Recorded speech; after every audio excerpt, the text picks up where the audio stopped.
On the evening of June 17, 2015, a stranger walked into an historic black church in Charleston, South Carolina, known as Mother Emanuel. He prayed with the Wednesday night Bible study group for almost an hour. Then, he opened fire. We have 9 victims, and I do believe this was a hate crime. Friends say the 21-year-old high school dropout was a loner, an unabashed racist with a deep hatred for black people. He just said, I have to do it. He said, you rape our women and you taking over our country. The massacre in Charleston touched off not only a debate over the Confederate flag, but it touched off a debate all over the country. How did we get here? And why is this happening? It was easy, I guess, to think of that as a singular horror. And it was convenient, I think, to think of it that way. Unless you really wanted to understand how this could happen. And then that meant that you had to get into the history. Most of us know that our country fought a civil war in the 1860s. But less is known about what came afterward, the chaotic, exhilarating, and ultimately devastating period known as Reconstruction. If we're looking for the roots of the tragedy at Mother Emanuel, this is where we have to start. The Reconstruction period is one of extraordinary excitement, a time when America could finally become that land of freedom that it had promised to be since the very beginning. Black people actually sat in the House of Representatives and the Senate. Poor whites and black people saw a common cause with one another. You're seeing this opportunity and imagining that will only get better. And looking back, what we know is those black folks had no idea of the cliff that they were heading towards. The achievements of Reconstruction triggered a fearsome backlash, an onslaught of terror and oppression that lasted for decades. After 250 years of slavery, white Southerners could not quite accept the 4 million former slaves as equal members of their society. Violence is used in conjunction with Jim Crow in order to strip African Americans of the rights and privileges they gained during Reconstruction. The Charleston Massacre comes from a long history of white terror against African Americans. But Reconstruction left a legacy of hope, as well as violence. We have to recognize the injustices that were inflicted, but we can't reduce all history to that injustice. People who had been held in perpetual bondage confronted the greatest sin of American history straight on. Their hopes were far greater than maybe what any government can accomplish. A system functioning without race being a barrier to equality. We still haven't quite gotten there. Almost a century and a half later, we still find ourselves haunted by the collapse of Reconstruction, a chapter of our history that's often been misrepresented and misunderstood. It's time that we acknowledge the true story and complete the work of reconstructing America.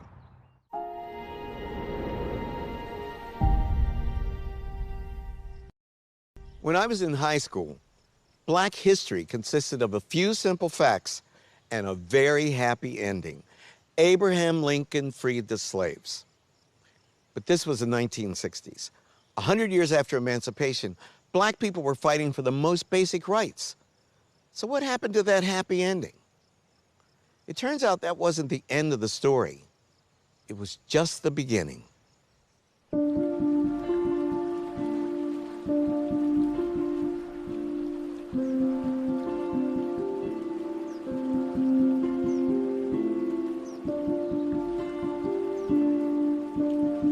April 9th, 1865, Palm Sunday. At the village of Appomattox Courthouse in Virginia, Confederate General Robert E. Lee surrendered to United States Lieutenant General Ulysses S. Grant. Lee's capitulation effectively signaled the end of the Civil War and the death of slavery in the United States. The news rippled out from Appomattox.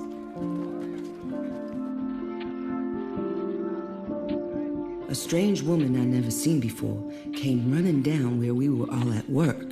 She said as loud as she could, "Hey, freedom, you are free." Everybody was getting up his clothes and leaving. They didn't know where they was going, just scattering around.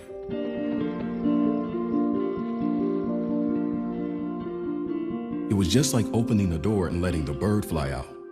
He might starve or freeze or be killed pretty soon, but he just felt good because he was free.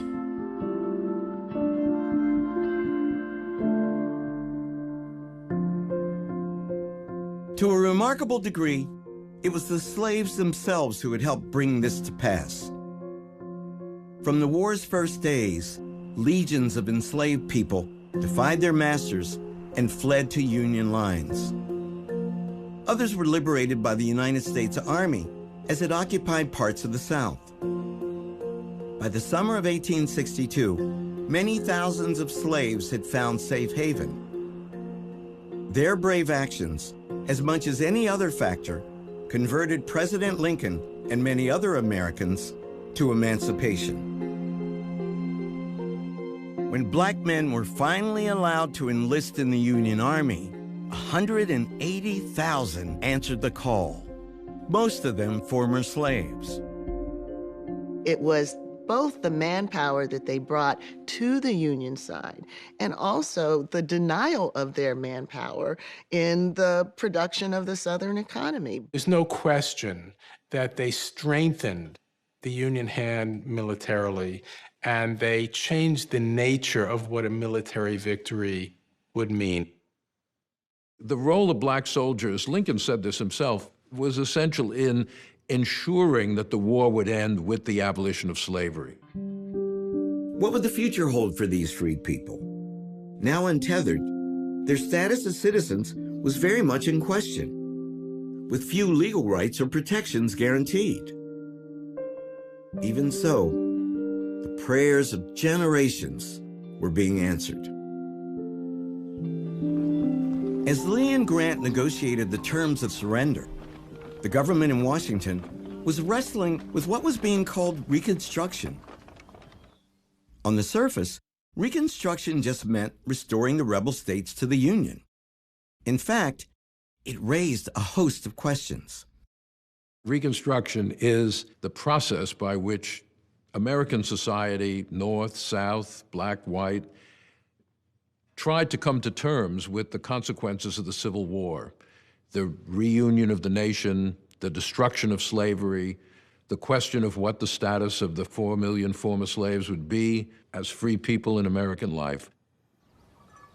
One of the first questions that the post-war period has to confront is who is a citizen, and then what rights attend to citizenship? Who are former slaves going to be in the body politic? In parts of the South that the Army liberated during the war, officials have been confronted with issues like education, land ownership, and workers' rights. Even at Appomattox, it was apparent that the North and the South saw Reconstruction quite differently. Grant goes into these negotiations thinking, well, we won, not just militarily, but our principles won. Robert E. Lee comes into it thinking, it shows that you had more men and more cannon than we did. We acknowledge no wrong. And they just talk right past each other, which is one reason it becomes not the end of all this struggle, but in some ways the beginning. These ideas start to accumulate around Appomattox of a merciful coming together of peace. Many iconic images associate this surrender ceremony with Jesus entering the city of Jerusalem, the city of peace. But they don't actually help us understand what happened there at all. Whatever Appomattox is, it's not the start of peace. 2 days after Appomattox, Abraham Lincoln spoke about Reconstruction at the White House. For the first time in public, the president suggested that some black men, the very intelligent, and black veterans deserved the right to vote. A man in the audience turned to his companion and said, "That is the last speech he will ever make." on April 14th, 1865, Good Friday, John Wilkes Booth made good on his threat. The reckoning for America's original sin was just beginning.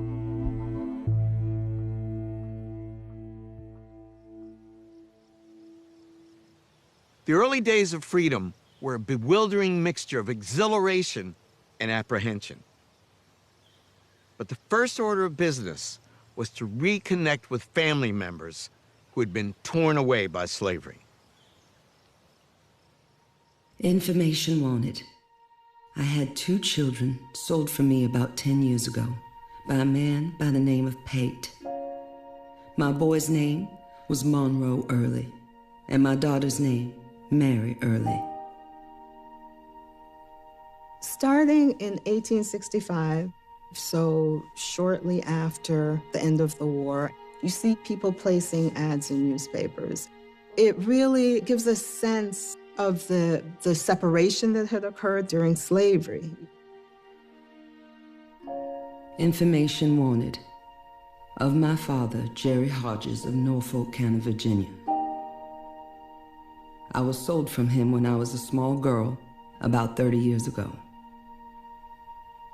My mother's name was Phoebe, and she belonged to a man named Ashcroft. This moment of emancipation is a serious moment of upheaval. A lot of people are moving about. There are a lot of things that are going on. But for African Americans, one of their big things is to try to build the lives that they've been thinking about while they're enslaved.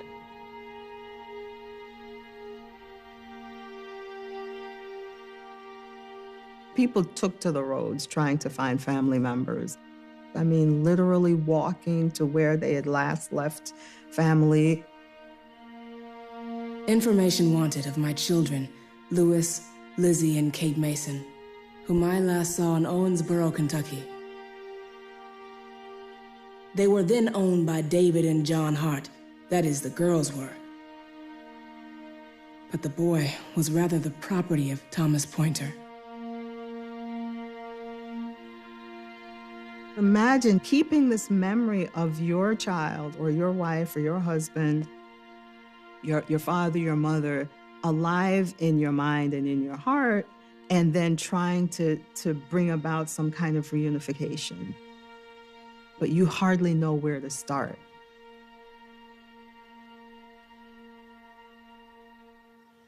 The end of the Civil War brought more questions than answers. Even the status of slavery was unresolved. The 13th Amendment passed Congress in January, but it hadn't been ratified by the states. And what did freedom mean? Could the freed people be citizens? Were they entitled to a role in politics? Could they earn wages in the free market? It was a dangerous time that would have tested the abilities of even the greatest president.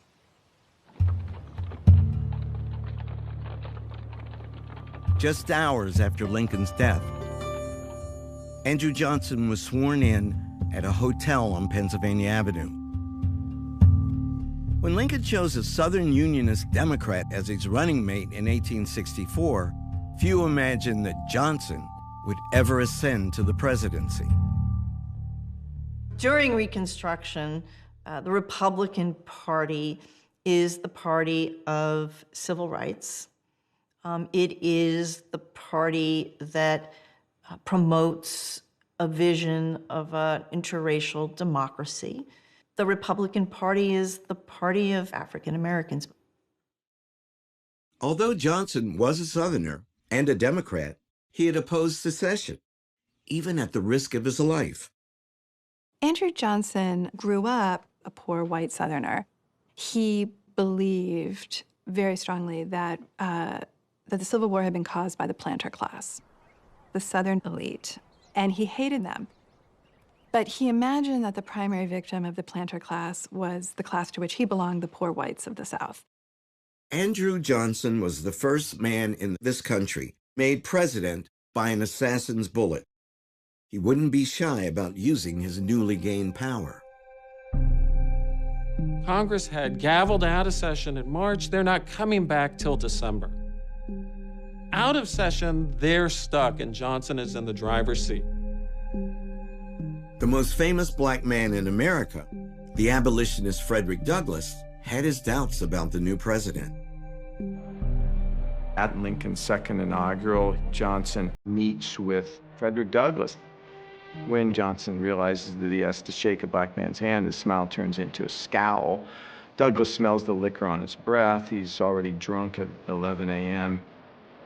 Douglass says to his friend, no matter what else Andrew Johnson is, he is no friend of the black.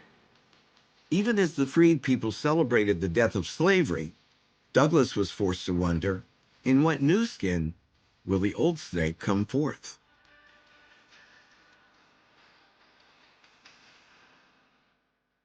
The freed people longed for all of those things that other people enjoy, things denied them under slavery: the right to marry, the right to make a home, the right to an education, and the right to earn a living. For many, the basis of being truly free was the right to own land. In the summer of 1865, the question of land was very much on the mind of Major General Oliver Howard. That May, Howard had been given one of the most daunting assignments in American history.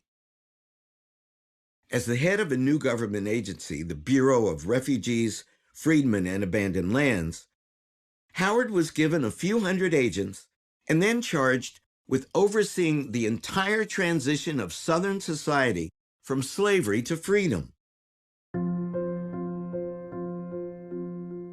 The Freedmen's Bureau was supposed to protect blacks from violence. It was supposed to give them access to education. It was supposed to, in some way, get them access to land. It was supposed to make sure that local courts treated blacks fairly. White Southerners deeply resented the Freedmen's Bureau, even though they were not there to quite protect the former slaves, as to make sure that relations between white and black were fair and equitable on both sides. The federal government never done anything like this. The budget of the Freedmen's Bureau on an annual basis was not much more than what it cost to fight the Civil War for 1 week. Though having limited resources, what the Freedmen's Bureau had plenty of was land. Over 850,000 acres of it. And Howard sensibly wanted the freedmen to have use of it. During the Civil War, a lot of land came into the hands of the federal government. Some of it was seized for non-payment of taxes. Some of it was just abandoned by planters who fled when the Union Army appeared. The Freedmen's Bureau was to oversee this land. At the end of July, General Howard ordered his agents to begin renting out 40-acre plots. The freedmen would have 3 years to buy the land outright. Of course, this phrase, 40 acres and a mule, was picked up by African Americans all around the South. Many people thought this is a blueprint for Reconstruction. But within weeks, Howard's plans were in trouble. Johnson's Reconstruction plan, which he put forward in May of 1865, basically gave amnesty to most white Southerners who would take an oath to the Union and also accept the end of slavery. But he said those who owned $20,000 worth of property before the war are not going to be covered by a blanket pardon. They have to come and get an individual pardon from the president. Johnson also began setting up new state governments in the former Confederacy. President Johnson had a very soft version of Reconstruction, almost like a restoration of the Southern states. White Southerners have to accept the fact that slavery is dead. But other than that, Johnson was giving them a free hand in keeping the black population under control. Many Republicans worried that Johnson was undermining the result of the war, but there wasn't much they could do because Congress was in recess. Johnson felt that he could handle Reconstruction perfectly well, and it would all be done by the time Congress came back into session in December 1865. In May, Andrew Johnson decreed that wealthy rebels would only be pardoned if they appealed in person to him. All through the summer of 1865, a steady stream of prominent Southerners, the very people Johnson loathed, called at the White House to beg the president's forgiveness. This was a poor boy who was not recognized among the elite class when he was in Tennessee. People that he had hated are now coming to him and asking for pardons, and he liked it. By the end of the summer of 1865, many of the former Confederates who took the South out of the Union have received presidential pardons, which means they are back in American society. They could vote. They get to make whatever laws they want. And there's nothing you can do about that. In September, Johnson ordered Howard to restore almost all of the lands in the hands of the Freedmen's Bureau back to the Confederates he had pardoned. It fell to Oliver Howard to go and inform free people that they were probably going to have to start entering into labor contracts with, in many cases, their former owners. Howard knew he had to deliver this devastating news in person, in places like Edisto Island on the South Carolina coast. They could not believe it, and so they refused to leave. The freed people start shouting, "No, no," and then an old woman starts singing, "Nobody knows the troubles I've seen." And everyone in this church starts singing that song. And Howard is just devastated. The Edisto Islanders desperately appealed directly to the president. We were the only true and loyal people that were found in possession of these lands. We have always been ready to fight if needs be to preserve this glorious union. Will a good and just government take from us all this right and make us subject to the will of those who have cheated and oppressed us? We look to you in this trying hour as a true friend of the poor and neglected race. Their plea went unanswered. The United States had the opportunity at that time to make amends for centuries of enslavement.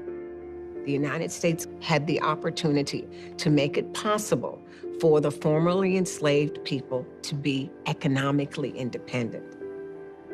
And the country failed to do it. By not redistributing that land, it consigned most of them to a dependence that remained for decades afterwards. And we're still dealing with the fallout from that.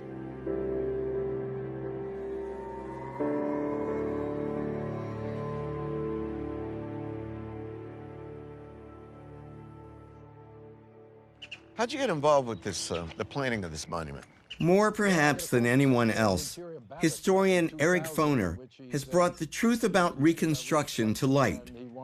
We visited the newly dedicated Reconstruction-era National Monument in Beaufort, South Carolina. This area was almost like a test case. Could these former slaves really be free people? Could they learn? Could they work as free people? Not everybody knew what the answer was going to be, but they proved themselves in Beaufort, and it actually therefore had an impact on Reconstruction as it developed. You've written what many of us think is the Bible on Reconstruction. You've written 10 books on Reconstruction. You're going to write an 11th on the Reconstruction amendments. To what do we attribute your fascination? You know, the ferment at the local level in Reconstruction, which really I think is the big story, how the end of slavery upends everything. And a new system has to be created, a new economic system, a new political system, a new legal system. You know, slavery was a total institution. When that's gone, you got to build a new society. And one of the barriers, of course, was the tremendous legacy of anti-Black racism. Absolutely. You're absolutely right. Racism, which is the deepest legacy of slavery, really, in our society, you know, it would be nice, but one can't very well expect that the legacy of racism would just be sloughed off because slavery ended. Didn't happen, and that was a tremendous barrier to change. In 1866, a Richmond journalist published a book called The Lost Cause. He argued that the war was, in reality, a gracious Southern civilization defending itself against Northern aggression, an idea that resonated deeply among the defeated white Southerners. One has to remember that the white South suffered a devastating loss of life in the Civil War, something really without parallel in American history. The South is devastated. People are literally starving. They had destroyed their economy. They had torn their families apart. It was hard to see any real meaning in what the Confederacy had done. I think people wanted to find something to hang on to. Many former Confederates stubbornly clung to the belief that their cause had been just. That whole lost cause myth developed out of the idea that the only reason why they were fighting at all was because the North was trying to suppress their rights. For the Confederacy, the war was absolutely about slavery. First, last, middle. All we have to do is look at the ordinances of secession, the debates in the various state legislatures, private letters. They're all talking about slavery as the cornerstone of their civilization. The Confederate Constitution was very, very clear in terms of the role of slavery in its society. Number one, that it shall in fact be perpetual. And number two, if the nation expands, slavery goes with it. Looking back almost a century later, a Southern writer noted only at the moment when Lee handed Grant his sword was the Confederacy born. One of the things that's often forgotten is that many white Southerners did not want to fight for the Confederacy, had never supported secession in the first place. But with the end of the war, it becomes possible to imagine a kind of unified Confederacy as it recedes. The Confederacy, in many ways, has had far more of an active life after Appomattox than it did before. After Appomattox, it was just a fantasy. It was a dream of what that nation could have been.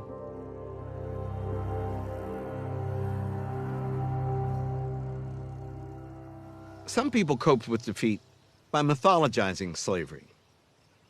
Others tried to recreate it.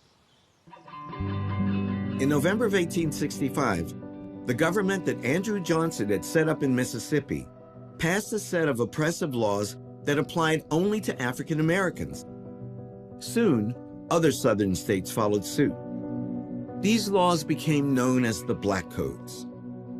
The basic purpose of the Black Codes was to recognize that slavery has been abolished, but to make sure that there is as little change from slavery to freedom as possible. The key to the Black Codes was what they called vagrancy laws, things like that. Every adult black person was required to sign a labor contract for the year with a white employer. If they didn't do that, they would be considered a vagrant, and they could be fined, and if they couldn't pay the fine, they could be auctioned off to someone who would pay the fine, and then they'd have to work off the fine for that person. What's even worse than being arrested if you don't have a job is having your children taken away. So your neighbor down the road can go to the courts and say, John Jones, he can't take care of his children. He's indigent, but I'll take them in. And I will train them in farming methods, or I'll train the daughters in housewifery. And I will have their labor, and the parents will get a little bit of money at the end of their period of indenture. But Black parents didn't have a say in this. A lot of parents are fighting back and saying, no, they don't want their children to be apprenticed. They can take care of them. They also know that in apprenticeship conditions, they can't protect their children from physical and sexual abuse. It becomes a way for the planter class to continue stealing the labor of the children, and sometimes stealing the children themselves. Enforcement of the Black Codes went hand in hand with relentless violence against the freed people. Outside of cities and towns, the Union Army was shrinking rather than expanding. You're looking at former slaveholders who can't imagine living in a world where slavery doesn't exist if the Union Army is not on the ground and the Freedmen's Bureau is not there to enforce the new rules. Then they were going to do whatever they could to keep the African American population in a state of subordination. The Ku Klux Klan is created in Tennessee in 1866. It coincides with the creation of black codes. You could argue that on some levels that the Klan is doing the same thing that the slave patrols did. During slavery, the slave patrols would make sure people have passes, making sure that they are not loitering. They're not getting together in bands of people. And the Klan is going to do the same type of thing. You have people who are targeted because they've managed to acquire a decent amount of land, or their children are in school and a white person in their community is struggling at the same time.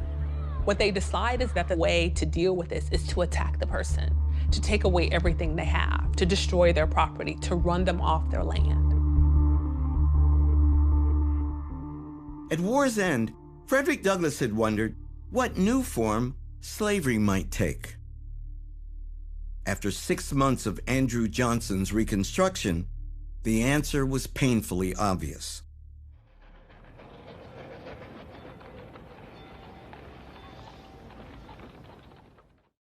Thaddeus Stevens, the passionately impatient Republican congressman, had been forced to wait on the sidelines for months, watching powerlessly as Andrew Johnson raced to implement his version of Reconstruction before Congress reconvened.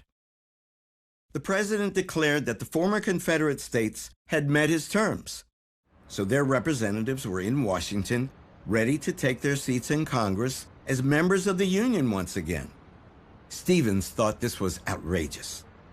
When the states met to elect new congressional delegations, they elected to Congress the Vice President of the Confederacy, 4 Confederate generals, 6 members of the Confederate cabinet, many Confederate congressmen. It is, by its very nature, defiant for Southern white former Confederate officers to head to Congress right after the war. On the other hand, they never believed the war was about fundamentally restructuring their economic and political hierarchy. The idea that if you served or if you had slaves at one point, that now you are politically disenfranchised never was in the kind of Southern white imagination during that period of time. Once the Southern delegates were seated in Congress, they'd represent their home states back in the Union again. Either they were going to be admitted, and that was going to be the end, and Reconstruction would have been over at that point, or they weren't. As a leader of the House Republicans, Stevens found the prospect appalling. Thaddeus Stevens would say, African-American men helped save the United States. We have a moral obligation to create a foundation of freedom and equality before the law. And without that, anything else is going to be a fraud. He was fired with this passion for justice that would saturate the entire social order. He was ready for a revolution in the South. Stevens and his fellow House Republicans had planned for this moment. At the stroke of noon, when the 39th Congress opened, they set those plans in motion.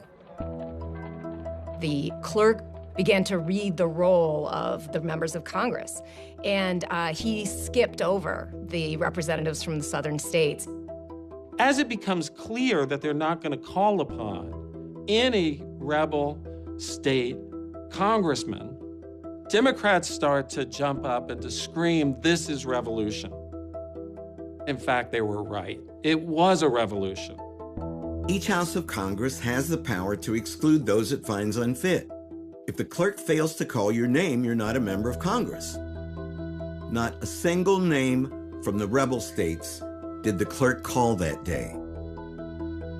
Congress was boldly seizing control of Reconstruction. Some Democrats say the American Republic died on December 4th, 1865, and in some ways they might be right. But a second American Republic is born over the next 5 years that has a different constitution, one that's going to be written painfully and slowly and imperfectly, but written by Stevens and his colleagues in Congress. This Republican-dominated Congress turned its attention to a pioneering Civil Rights Act, which they passed over President Johnson's veto in April 1866. It was Congress's answer, you might say, to the Black Codes and to Johnson's Reconstruction plan. It established the principle of birthright citizenship. Anyone born in the country is a citizen. Why do they do this? Because they know that Southern states are looking for ways to define ex-slaves as not citizens. Part of what the Civil Rights Act of 1866 is doing is pushing away the prospect that people can be, as had been true for Native Americans, that people can be physically removed from the nation. While Republicans were gaining the upper hand in Washington, a more brutal struggle was being waged throughout the South. The white South begins to realize that there's no real possibility of fighting the North, but they can win the struggle on the ground, at home, over the people that they're really worried about. All throughout the South, Black people were on the move, leaving the countryside for the city. But as the crowding grew worse, tensions mounted. Where do you live? I've lived in Memphis very nearly 3 years. How old are you? I don't know exactly. I suppose about 24. Were you here during the riots? Yes, sir. On the afternoon of May 1st, 1866, the streets of South Memphis were even busier than usual. The city was packed with freed people. Memphis had been garrisoned by a Black regiment, and a Freedmen's Bureau office had opened there. Late that afternoon, Lucy Tibbs heard gunfire in the distance. The city's Black garrison was being demobilized, and many of the former soldiers were celebrating in the streets. Memphis was seething with racial hostility, especially between the largely Irish police force and the Black garrison. African American Civil War veterans return, not only with a kind of bearing that comes from military service, many of them are going to come back with weapons that they have purchased from the Union. They're going to march through the streets of their cities, they're going to create militias, and they will meet white Southerners for whom this is a real overturning of the old order. About 6 o'clock, I saw boys and men with pistols, firing at every Black man they could see. They shot them down as fast as they could come to them. How many did you see shot down? The first was killed by John Pendergrass. He keeps a grocery by my house. I was looking right at him when he shot that man. One of the things that I think is frightening about the violence is that many people do know the people who are perpetuating this violence against them. They can name them.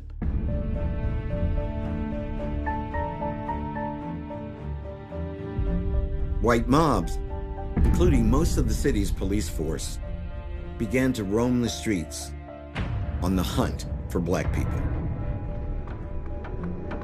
At night, they barred up all the doors, then surrounded the houses and told the folks to stay in there. Is that what they told you? Yes, sir. But old man Pendergrass and his sons set them on fire. When the fire got very hot, I saw men, women, and children break out and run. They shot at them as fast as they could while they were running. The freed people are sort of beyond the law. And so there's an incredible amount of casual violence. Did they come into your house? Yes. I said, please don't do anything to me. I'm just here with 2 little children. Did they do anything to you? They done a very bad act. I just had to give up to them.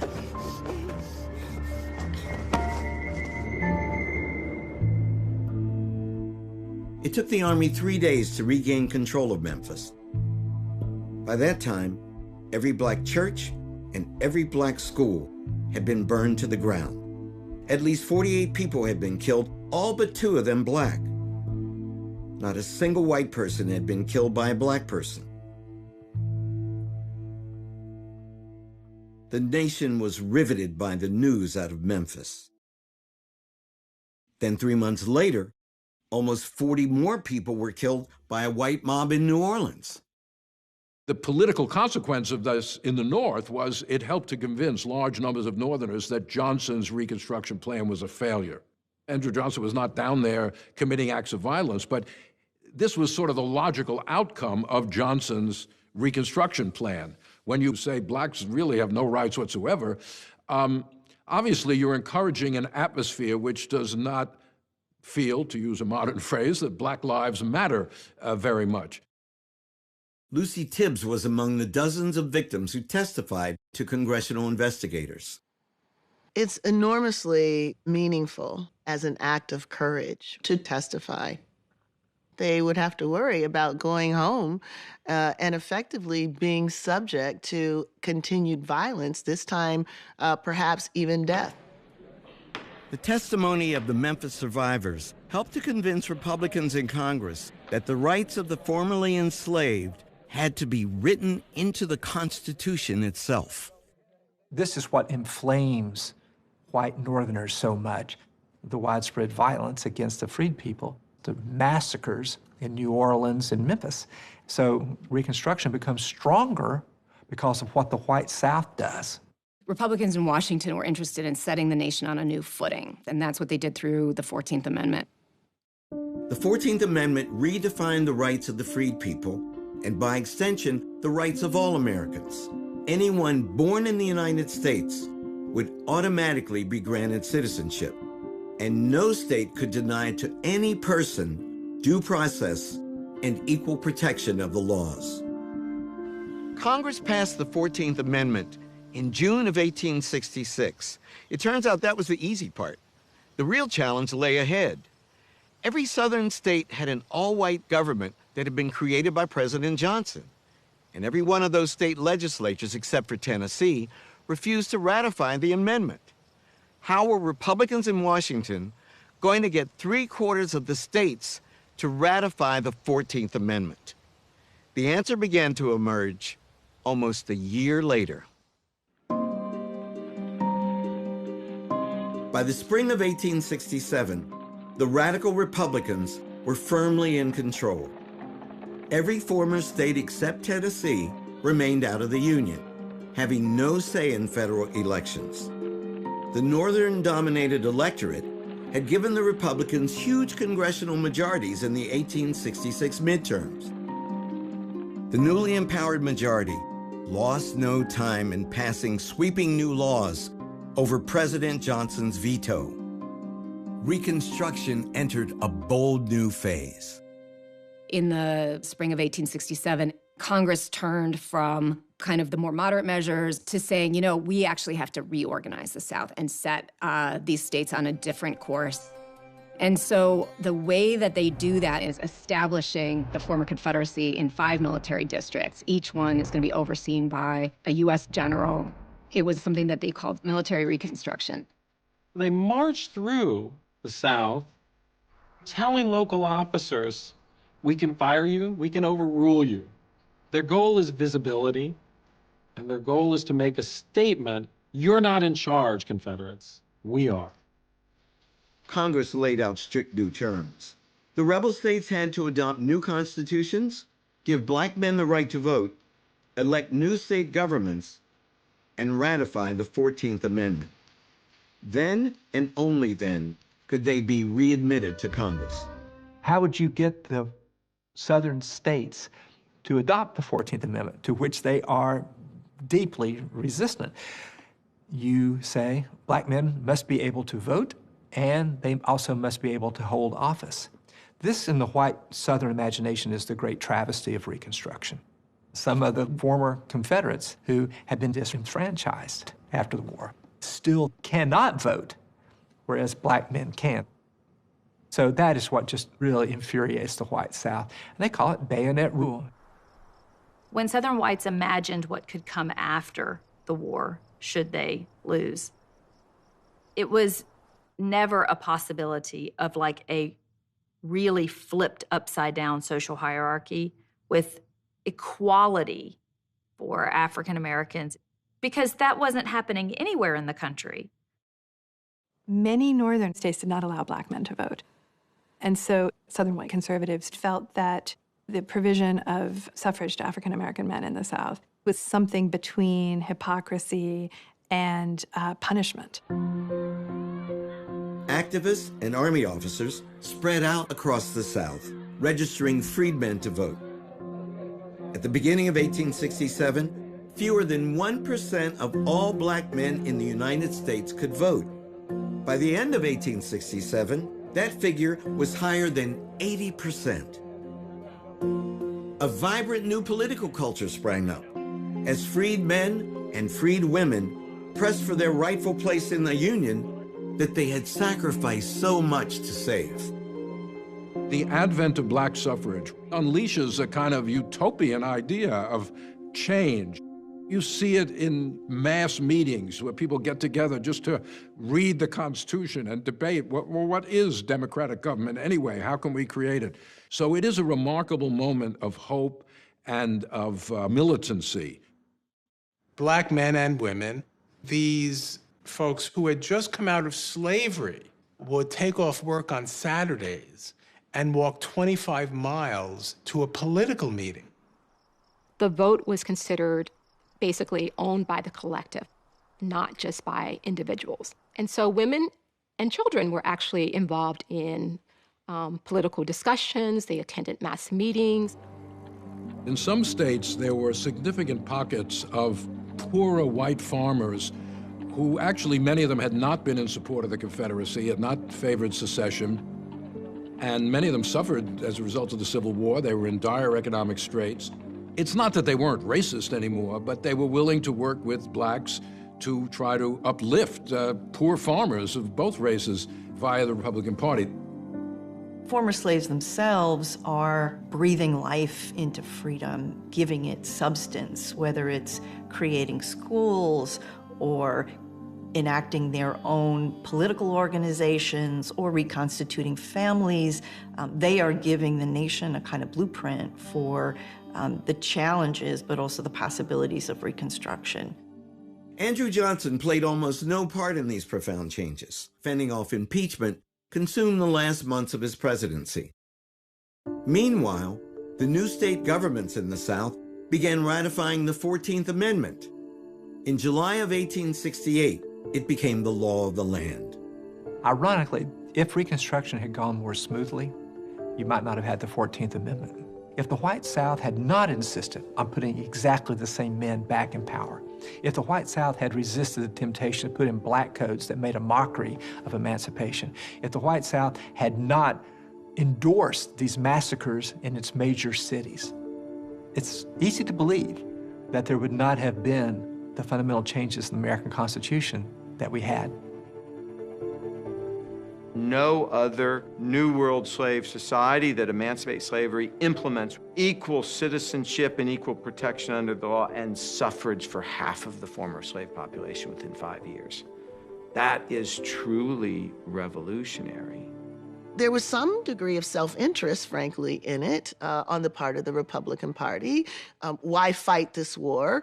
And immediately allow the Southern leadership, the plantocracy, to reproduce not only a slave system, but the dominance of their party in the South.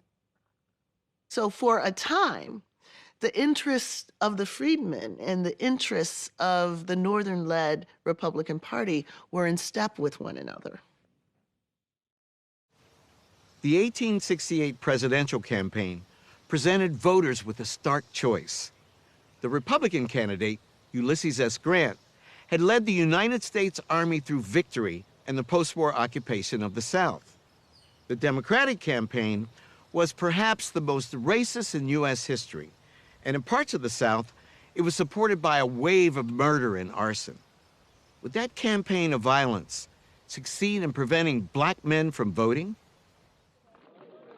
Tuesday, November 3rd, 1868, was an election day unlike any other. South Carolina and 7 other Confederate states had re-entered the Union in time for the election. But white gangs terrorized black voters in New Orleans, and Republicans in Georgia and Louisiana had to abandon campaigning altogether. On the one hand is this kind of euphoria and this sense of organization, kind of like a freedom summer or something like that. On the other hand, a real sense of danger in a lot of places.